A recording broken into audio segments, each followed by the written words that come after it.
they can't keep a good man down. Always keep a smile when they want me to frown. Keep the My 47 years on this land. This is a man who I call Daddy, Pepito, Pedro. One that, especially in my older years, I can call and sit down, have a cup of coffee, talk about life lessons. My siblings know him well too, that he's the type of person that we all call him. But there's a side of Daddy that most people may not see. One where you have your laughing, bursting out in stitches. One where we'll sit down and have a drink and just talk about family, life, and just the world itself. Daddy, that is the man, and the Phillips family is forever grateful for him being the patriarch of our family. We have a small family, somewhat small family, and everybody looks up to PDP to guide and steer this family, as he has been doing the People's National Party and Jamaica for a number of years. I see myself as part of the human family. I have a basic view of life that, with the inspiration of God Almighty, whom I take seriously in life, not to talk about, but to try to live in accordance with divine precepts as best as I can. But I believe that the human being has one basic mission in life: to see how best we can improve the world. I've known Peter for a very, very long time. Peter, grandparents had a farm in Manchester and Belfield, so he originates from Belfield. And I had the pleasure of working with him as the Minister of State in Transport and Works, where we did a number of things. Right? I just want to congratulate him again. I'm Mr. Comrade Leader. I'm looking forward to the day when you become Prime Minister of Jamaica.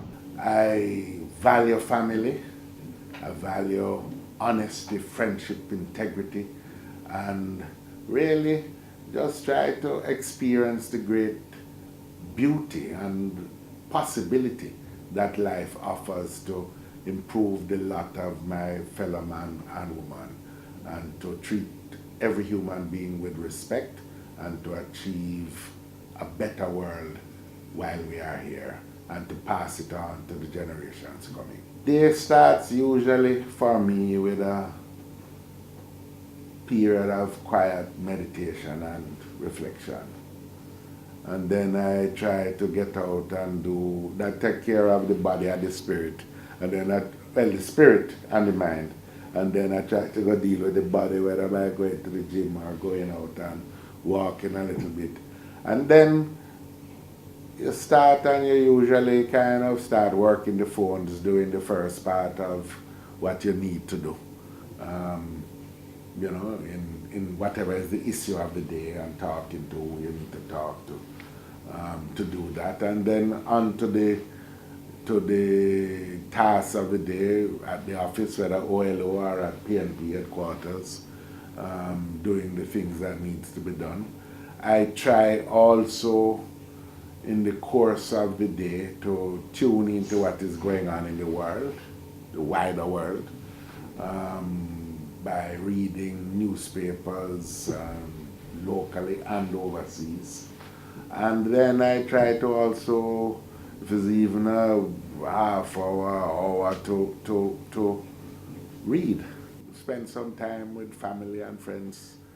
This is one of the things about political life, I tell you, that because we spend so much time doing the work of politics, we forget that the human being is a social entity, and we often forget friends and things. I remember Comrade Michael Manley said to me when he was demitting office, he says, remember family, he said to me. I don't make mistakes that so many have made.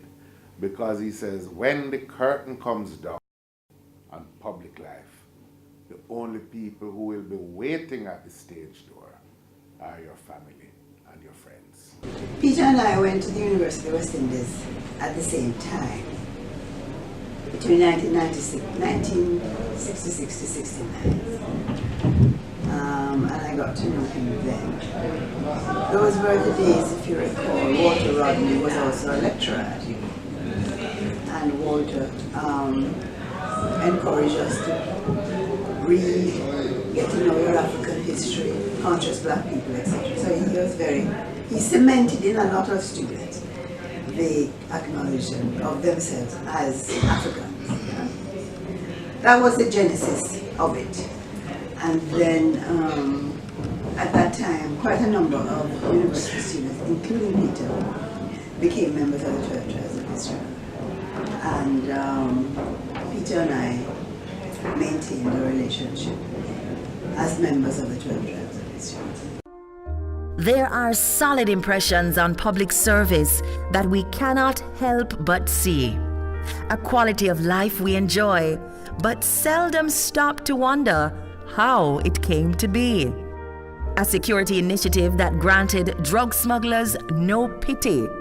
A comfortable bus ride, or turning the keys to your own home in the Sunshine City. Senior citizens being able to receive specific drugs free of cost.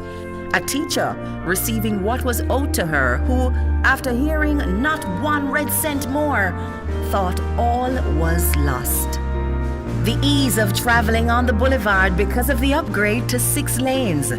And because of Hope Road's 4 lanes, the bottleneck traffic no longer remains.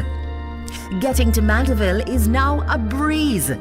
The improvement of Melrose Hill and Spurtree Hill allowing trucks to travel with ease. 1 hour off the journey from Kingston to St. Elizabeth, Mandeville or Maypen. Because of the Old Harbor bypass, we don't have to travel through Old Harbor again. Residents of Mandeville no longer have to travel long distances for health care. They have their own hospital right there. A mandatory seatbelt law to help spare lives. Several quarters of negative growth, an economy thrives. These are some of the impressions left by a man who acted when there was a need. A man who needs not enter on the reference of fancy words, but rather each developmental deed. As far back as 1989, chairing a task force that gave birth to Greater Portmore, to as recent as 2011 as Minister of Finance, rescuing a country's economy that was going bad before. Dr. Peter Phillips has served his country with humble pride. His personal political ambition was never his ultimate guide, but rather his desire to join in the fight for his own native land.